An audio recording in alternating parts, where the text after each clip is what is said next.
श्रद्धयाग्निः समिध्यते श्रद्धया हूयते हविः श्रद्धां भगस्य मूर्धनि वचसा वेदयामसि। नमस्ते जी। ए ही संस्कृतम शिक्षे मही में आप सभी का हार्दिक स्वागत है।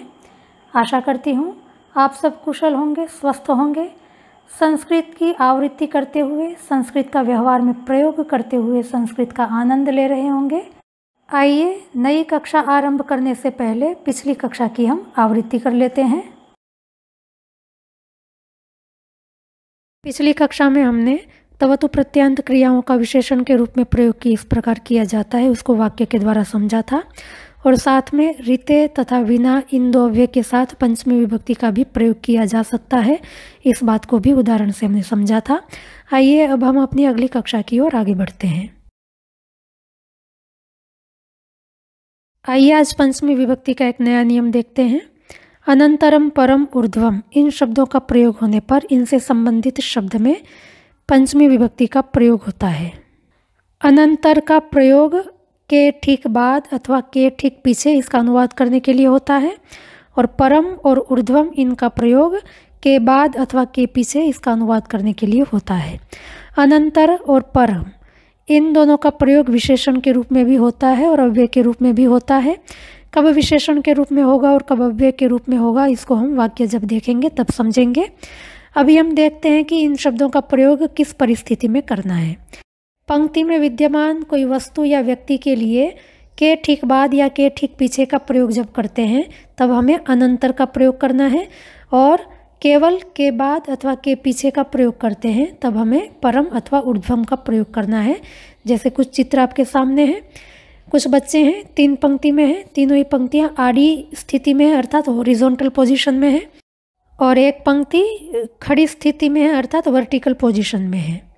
आप तीसरी पंक्ति में देखें, सबसे पहले तो लड़की खड़ी है और इस लड़की के ठीक बाद में लड़का खड़ा है। ठीक बाद अर्थात बगल में खड़ा रहना। बाकी के बच्चे पहली लड़की के बाद में तो हैं पर पहली लड़की के ठीक बाद में नहीं है। तो ऐसी स्थिति में के ठीक बाद का अनुवाद करने के लिए हम अनंतर शब्द का प्रयोग करेंगे, और के बाद का अनुवाद करने के लिए हम परम अथवा ऊर्ध्वम का प्रयोग करेंगे। अब आप यहाँ पर जो आड़ी 3 पंक्तियाँ हैं उसमें तीसरी पंक्ति में देखें, सबसे पहले लड़की खड़ी है, उसके ठीक पीछे दूसरी पंक्ति की पहली लड़की खड़ी है, और उसके भी पीछे प्रथम पंक्ति की पहली लड़की खड़ी है। तो तीसरी पंक्ति की पहली लड़की के ठीक पीछे द्वितीय पंक्ति की प्रथम लड़की है, और प्रथम पंक्ति की प्रथम लड़की भी तृतीय पंक्ति की प्रथम लड़की के पीछे कहलाएगी। यद्यपि इन दो लड़कियों में एक लड़की ठीक पीछे है और दूसरी लड़की पीछे है, पर इनका अनुवाद करने के लिए हम अनंतर अथवा परम अथवा ऊर्ध्वम का प्रयोग नहीं करेंगे, क्योंकि ये पंक्ति में पीछे नहीं है। पंक्ति हमारी यहाँ पर आड़ी चल रही है, वर्टिकल पोजीशन में नहीं है, इसलिए इनका अनुवाद करने के लिए हमें अनंतर परम अथवा ऊर्ध्वम का प्रयोग नहीं करना है। अनंतर परम ऊर्ध्वम का प्रयोग हमें पंक्ति में कोई ठीक पीछे हो या पीछे हो, अथवा पंक्ति में कोई ठीक बाद में हो अथवा तो बाद में हो, उनका अनुवाद करने के लिए ही करना है। जैसे आप खड़ी रेखा को देखें, वर्टिकल पोजीशन में जो बच्चे खड़े हैं उनको देखें। यहाँ पर आप देखें, इस पहली बच्ची के ठीक पीछे ये दूसरी बच्ची है, और इस पहली बच्ची के पीछे बाकी के 3, 4, 5, 6 सब बच्चे हैं। तो अब ये क्योंकि पंक्ति में ठीक पीछे हैं अथवा तो पीछे हैं, तो इनका अनुवाद करने के लिए हम अनंतर अथवा परम अथवा ऊर्ध्वम का प्रयोग करेंगे। तो ये ध्यान में रखना है कि हमें ठीक बाद में या ठीक पीछे अथवा के बाद या के पीछे पंक्ति में देखना है। पंक्ति में यदि कोई ठीक बाद में है या ठीक पीछे है तो इसका अनुवाद करने के लिए हम अनंतर शब्द का प्रयोग करेंगे, और पंक्ति में यदि कोई बाद में है या पीछे है तो इसका अनुवाद करने के लिए हम परम अथवा ऊर्ध्वम का प्रयोग करेंगे। आइए इसको वाक्य से देखते हैं और स्पष्ट हो जाएगा। आपके सामने 2 वाक्य हैं। पहला वाक्य है मेरे ठीक पीछे खड़े हो जाओ, और दूसरा वाक्य है मेरे पीछे खड़े हो जाओ। पहले वाक्य में ठीक पीछे खड़े रहना है अर्थात मेरे और उसके बीच में कोई तीसरा नहीं होना चाहिए। दूसरे वाक्य में केवल पीछे खड़े रहना है, ये नहीं देखना है कि बीच में कोई है या नहीं है, बस पीछे होना है। तो पहले वाक्य में ठीक पीछे का अनुवाद करने के लिए हमारे पास शब्द है अनंतर। अब हमने देखा था कि अनंतर शब्द विशेषण के रूप में भी प्रयोग किया जाता है, अव्यय के रूप में भी प्रयोग किया जाता है। तो ये बात ध्यान में रखनी है कि यदि वाक्य के अंदर विशेष्य शब्द हैं तब अनंतर विशेषण के रूप में प्रयोग किया जाएगा, और यदि विशेष्य नहीं है तब अनंतर का प्रयोग हमें अव्यय के रूप में करना है।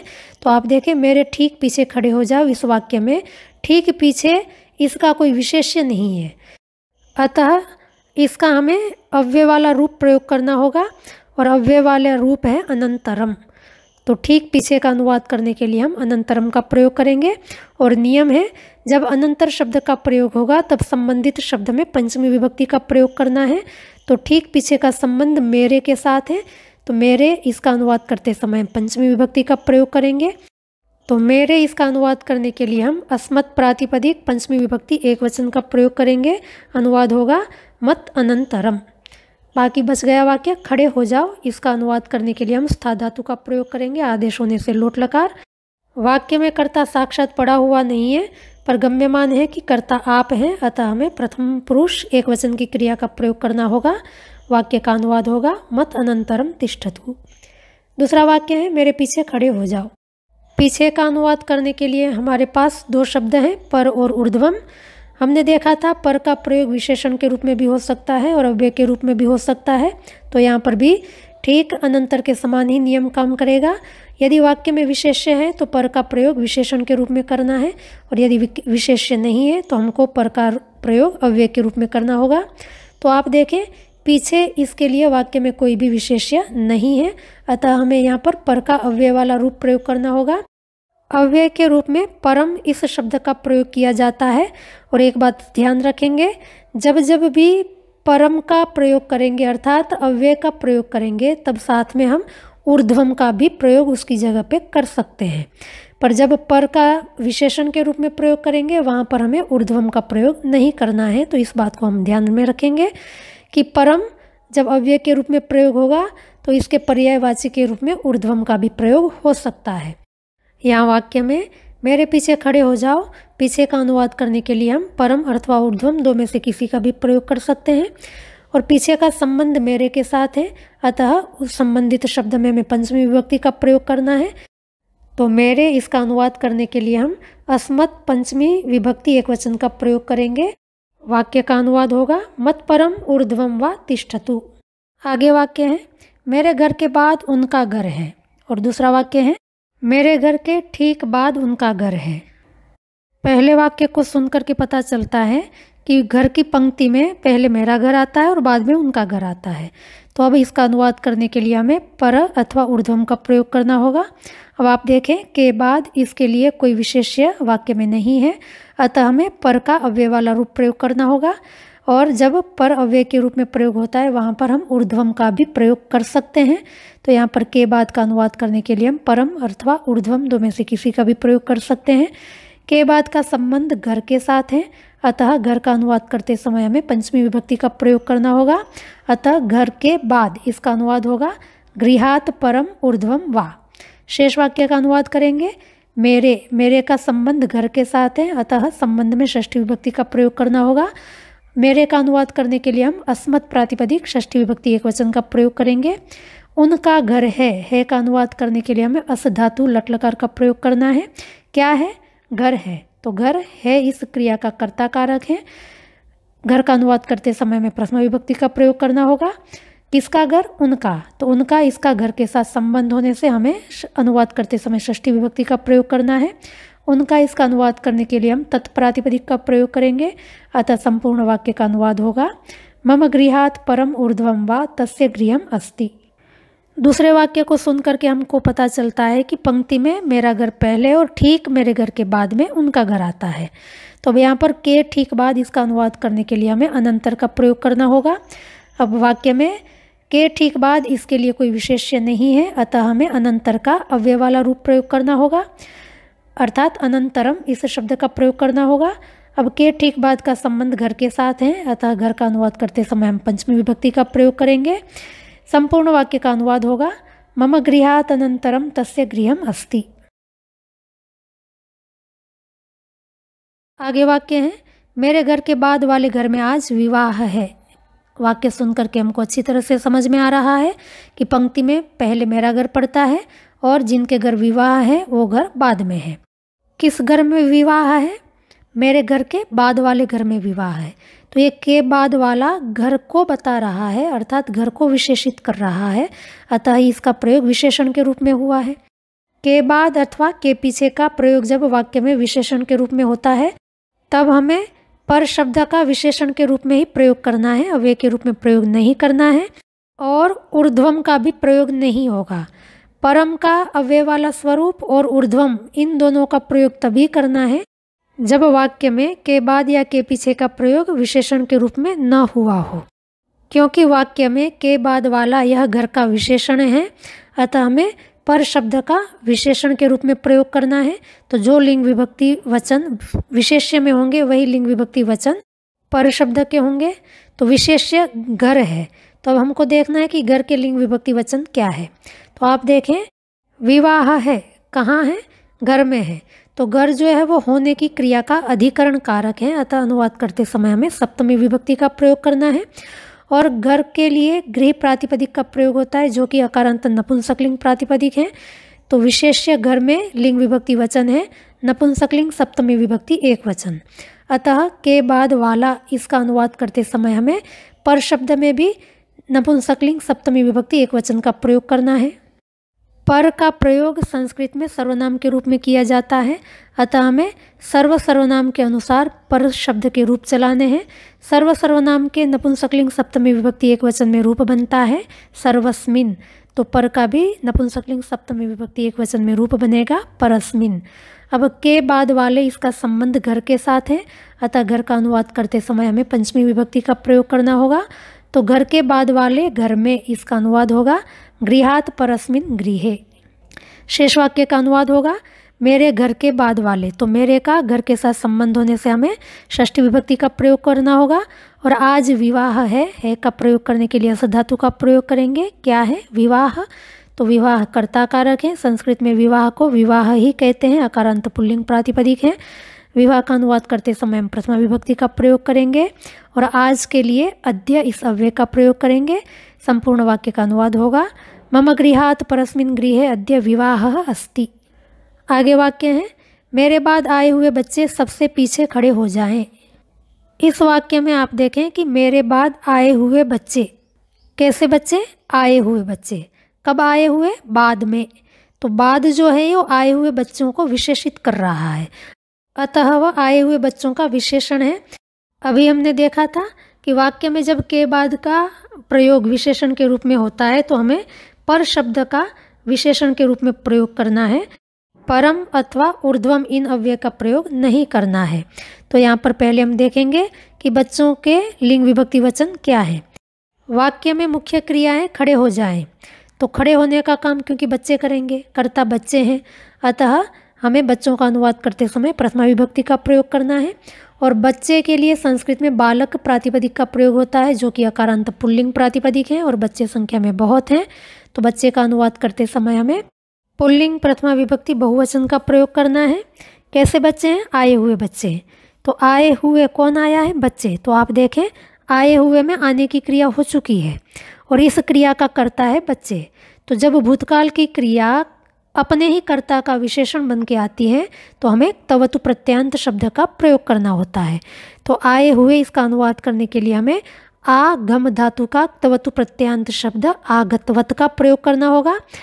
विशेष्य बच्चों का अनुवाद करने के लिए हमें पुल्लिंग प्रथमा विभक्ति बहुवचन का प्रयोग करना है। तो विशेषण आए हुए इसका भी अनुवाद करते समय हमें पुल्लिंग प्रथमा विभक्ति बहुवचन का प्रयोग करना होगा। और बाद का अनुवाद करने के लिए प्रयुक्त पर शब्द में भी हमें पुल्लिंग प्रथमा विभक्ति बहुवचन का प्रयोग करना होगा। अभी हमने देखा था कि पर का संस्कृत में सर्वनाम के रूप में प्रयोग किया जाता है। इसके रूप सर्व इस सर्वनाम के अनुसार चलते हैं। तो सर्व सर्वनाम का पुल्लिंग प्रथमा विभक्ति बहुवचन में सर्वे रूप बनता है। तो पर का भी पुल्लिंग प्रथमा विभक्ति एक वचन में परे रूप बनेगा। पर सर्व और पर में केवल प्रथमा विभक्ति बहुवचन में ही अंतर है। सर्व का प्रथमा विभक्ति बहुवचन में केवल एक ही रूप बनता है, पर का प्रथमा विभक्ति बहुवचन में दो रूप बनते हैं। एक तो परे बनता है सर्व के समान और दूसरा बनता है पराहा। जैसे पुल्लिंग अकारांत शब्द राम का प्रथमा विभक्ति बहुवचन में रामाहा बनता है, इसी प्रकार पर का भी प्रथमा विभक्ति बहुवचन में पराहा रूप भी बन जाता है। तो इस बात को हम ध्यान में रखेंगे कि सर्व में पुल्लिंग प्रथमा विभक्ति बहुवचन में केवल एक ही रूप बनता है सर्वे, परंतु पर सर्वनाम के पुल्लिंग प्रथमा विभक्ति बहुवचन में दो रूप बनते हैं, पराहा भी बनता है और परे भी बनता है। तो दो में से किसी का भी हम प्रयोग कर सकते हैं। बाकी के सारे रूप पर के सर्व के समान हैं। अब के बाद का संबंध जिसके साथ होता है उस संबंधित शब्द में हमें पंचमी विभक्ति का प्रयोग करना है। तो मेरे इसका अनुवाद करते समय हम पंचमी विभक्ति का प्रयोग करेंगे। तो मेरे बाद आए हुए बच्चे, इसका अनुवाद होगा मत पराहा परे वा आगतवंतः बालकाः। अब शेष वाक्य हैं सबसे पीछे खड़े हो जाएं। शेष वाक्य में भी आप देखें सबसे पीछे, तो सब बच्चों के पीछे खड़े रहना है। तो के पीछे का अनुवाद करने के लिए हमें पुनः पर अथवा ऊर्ध्वम का प्रयोग करना है। आप वाक्य में देखें कि पीछे के लिए कोई विशेष्य वाक्य में नहीं है, अर्थात पीछे का प्रयोग यहाँ पर विशेषण के रूप में नहीं हुआ है। तो अब हमें परम अथवा ऊर्ध्वम इन दो अव्यय में से किसी का भी प्रयोग कर सकते हैं। और पीछे का संबंध है सबके साथ। सबका अनुवाद करने के लिए हमें सर्व सर्वनाम का प्रयोग करना है। अब ये सब कौन है? बच्चे हैं, इसलिए हमें सर्व सर्वनाम का पुल्लिंग में प्रयोग करना है। और पीछे का संबंध जिसके साथ होता है उस संबंधित शब्द में पंचमी विभक्ति का प्रयोग करना है। तो हमें सबका अनुवाद करने के लिए सर्व सर्वनाम पुल्लिंग पंचमी विभक्ति बहुवचन का प्रयोग करना होगा। तो सबसे पीछे खड़े हो जाएं, इसका अनुवाद होगा सर्वेभ्यः परम ऊर्ध्वं वा तिष्ठन्तु। आगे वाक्य है राम से आगे वाले 5 बच्चे उत्सव में छोटा नाटक करेंगे। तो राम से आगे वाले अर्थात राम के ठीक बाद में खड़े जो 5 बच्चे हैं उनके बारे में कहा जा रहा है कि वो उत्सव में छोटा नाटक करेंगे। तो अब ठीक बाद में है, इसलिए इसका अनुवाद करने के लिए हमें अनंतर इस शब्द का प्रयोग करना होगा। अब देखना है कि अनंतर इस अव्यय का प्रयोग करेंगे, विशेषण का प्रयोग करें। तो आप देखें कि नाटक किसको करना है? 5 बच्चों को करना है। वो 5 बच्चे कौन से हैं? जो राम के ठीक बाद में खड़े हैं। तो आगे वाले अर्थात बाद वाले ये 5 बच्चों को विशेषित करता है, अर्थात विशेषण के रूप में इसका प्रयोग किया गया है। तो अब इसका अनुवाद करते समय हमें अनंतर शब्द का विशेषण वाला प्रयोग करना होगा। और अनंतर के लिंग विभक्ति वचन का निर्धारण करने के लिए हमें पहले विशेष्य बच्चों के लिंग विभक्ति वचन को देखना होगा। जो लिंग विभक्ति वचन बच्चे में होंगे वही लिंग विभक्ति वचन आगे वाले इसका अनुवाद करते समय हमें अनंतर शब्द में प्रयोग करने हैं। वाक्य में मुख्य क्रिया करेंगे करना है। इस करने की क्रिया को करने वाले बच्चे हैं, तो बच्चे यहाँ पर कर्ता कारक में हैं। तो बच्चे का अनुवाद करते समय हमें पुल्लिंग प्रथमा विभक्ति बहुवचन का प्रयोग करना है। अतः विशेषण आगे वाले इसका अनुवाद करते समय अनंतर शब्द में भी हमें पुल्लिंग प्रथमा विभक्ति बहुवचन का प्रयोग करना होगा। आगे वाले इसका संबंध राम के साथ है, अतः संबंधित शब्द में पंचमी विभक्ति का प्रयोग होगा। तो राम से आगे वाले 5 बच्चे, इसका अनुवाद होगा रामात अनंतराः पंच बालकाः। शेष वाक्य है उत्सव में छोटा नाटक करेंगे। करने के लिए हमें क्रि धातु का प्रयोग करना है। भविष्यत काल होने से लृट लकार का प्रयोग करेंगे। छोटे नाटक को संस्कृत में नाटिका कहते हैं, आकारांत स्त्रीलिंग प्रातिपदिक है। करने की क्रिया का कर्म होने से हमें द्वितीय विभक्ति का प्रयोग करना होगा। कहाँ करेंगे? उत्सव में। उत्सव यहाँ पर अधिकरण कारक है, अतः अनुवाद करते समय हमें सप्तमी विभक्ति का प्रयोग करना होगा। उत्सव को संस्कृत में उत्सव ही कहते हैं, अकारांत पुल्लिंग प्रातिपदिक है, अतः संपूर्ण वाक्य का अनुवाद होगा रामात अनंतराः पंच बालकाः उत्सवे नाटिकाम करिष्यन्ति। आगे वाक्य है आपने 24वीं कक्षा से आगे वाले सारे पाठ पढ़ लिए क्या? इस वाक्य में आप देखें से आगे वाले यह पाठ को विशेषित कर रहा है, पाठ को बता रहा है। अतः इसका अनुवाद करते समय हमें पर इसका विशेषण के रूप में प्रयोग करना होगा। वाक्य में क्योंकि ठीक बाद वाले पाठों की बात नहीं हो रही है, सामान्य रूप से कहा जा रहा है कि भाई 24वीं कक्षा के बाद वाले जितने पाठ हैं वो आपने पढ़ लिए क्या, तो इसलिए हम यहाँ पर शब्द का प्रयोग करेंगे। अब से आगे वाले का विशेष्य जो है वो पाठ है, तो जो लिंग विभक्ति वचन पाठ में होंगी वही लिंग विभक्ति वचन से आगे वाले इसका अनुवाद करते समय हमें पर शब्द में प्रयोग करना है। तो पहले देखते हैं पाठ के लिंग विभक्ति वचन क्या है। वाक्य में मुख्य क्रिया है पढ़ लिया, क्या पढ़ने की बात हो रही है, तो क्या पढ़ लिया? पाठ पढ़ लिया। पाठ है वो पढ़ने की क्रिया का कर्म कारक है और संस्कृत में पाठ को पाठ ही कहते हैं, अकारांत पुल्लिंग प्रातिपदिक है, अतः पाठ का अनुवाद करते समय हमें द्वितीय विभक्ति बहुवचन का प्रयोग करना है। तो पाठ इस विशेष्य के लिंग विभक्ति वचन हो गए पुल्लिंग द्वितीय विभक्ति बहुवचन। अतः से आगे वाले इसका अनुवाद करते समय हमें पर शब्द में भी पुल्लिंग द्वितीय विभक्ति बहुवचन का प्रयोग करना होगा। पर शब्द पुल्लिंग द्वितीय विभक्ति बहुवचन में रूप बनता है परान, सर्व के अनुसार रूप चलेंगे और सारे इसका अनुवाद करने के लिए भी हमें सर्व प्रातिपदिक का प्रयोग करना है। यहाँ पर भी हम सर्व पुल्लिंग द्वितीय विभक्ति बहुवचन का प्रयोग करेंगे, रूप बनेगा सर्वान। अब से आगे वाले इसका संबंध है 24वीं कक्षा के साथ, अतः 24वीं कक्षा का अनुवाद करते समय हमें पंचमी विभक्ति का प्रयोग करना होगा। 24वीं यह कक्षा का विशेषण है।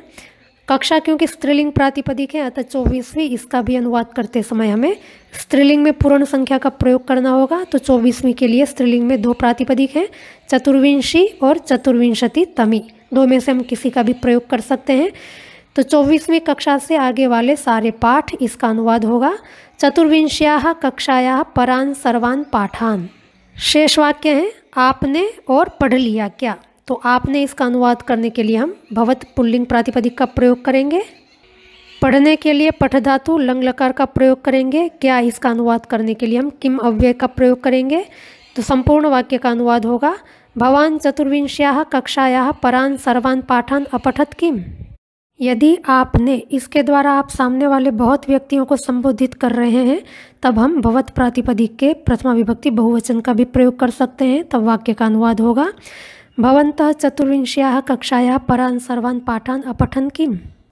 और जब 24वीं इसका अनुवाद करने के लिए हम चतुर्विंशति तमी प्रातिपदिक का प्रयोग करेंगे तब वाक्य का अनुवाद होगा भवान चतुर्विंशति तम्याः कक्षायाः परान सर्वान पाठान अपठत किम।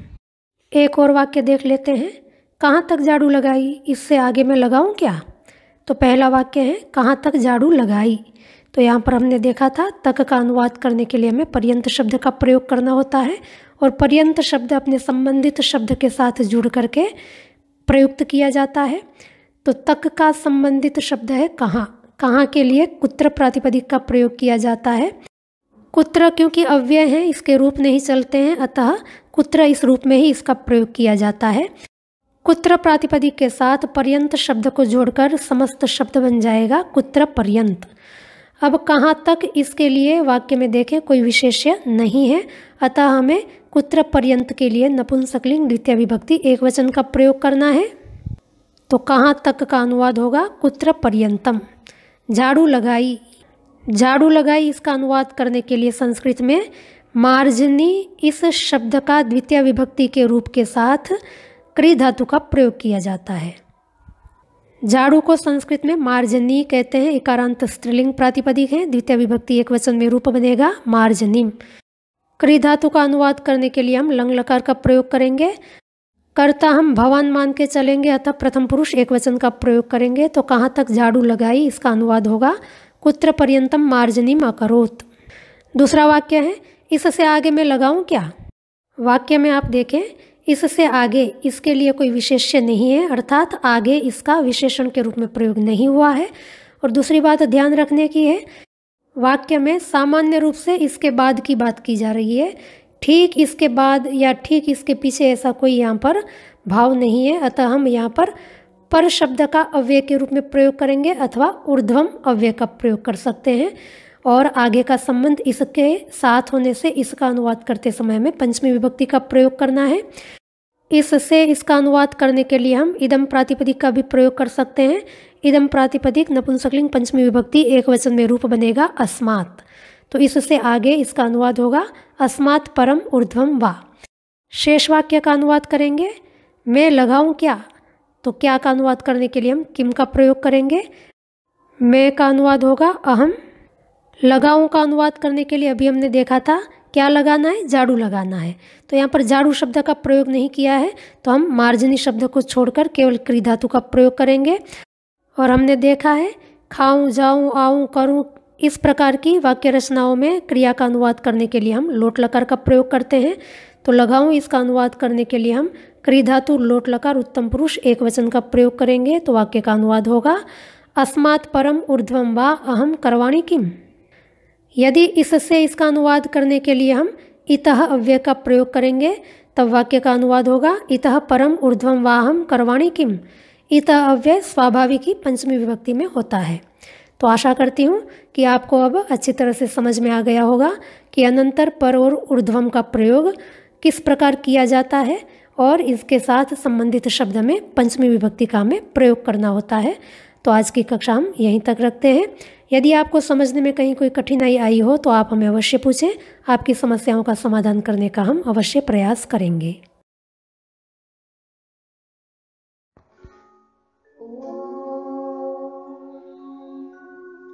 श्रद्धां प्रातर्हवामहे श्रद्धां मध्यं दिनं परि श्रद्धां सूर्यस्य निमृचे श्रद्धे श्रद्धापये हनः।